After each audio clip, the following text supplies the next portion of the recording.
కానీ ఇవాళ బాధతోనైనా చెప్పక తప్పడం లేదు. మీరు తెలంగాణ తల్లిని అవమానించిన తర్వాత తెలంగాణ అస్తిత్వానికి ప్రతీక అయిన మనందరి తల్లి లాంటి తెలంగాణ తల్లిని మీరు అగౌరవపరిచిన తర్వాత తప్పకుండా ఈ మాట బాధతోనే చెప్తా ఉన్నాం. రాజీవ్ గాంధీ గారు మరి తెలంగాణకు ఆయనకు సంబంధం ఉందో నాకే తెలియదు.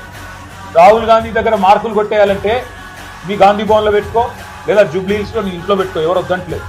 కానీ ఇవాళ తెలంగాణ సెక్రటేరియట్ ముందు రాజీవ్ గాంధీ విగ్రహాన్ని పెట్టి ఏ కాంగ్రెస్ పార్టీ అయితే వందలాది మంది పిల్లల ప్రాణాలు తీసిందో ఆ కాంగ్రెస్ పార్టీ మళ్ళొక్కసారి క్రూర పరిహాసం ఆడే విధంగా తెలంగాణతో తెలంగాణ అస్తిత్వాన్ని తెలంగాణ ఆత్మగౌరవాన్ని దెబ్బతీసే విధంగా వ్యవహారం చేస్తూ ఉన్నారు.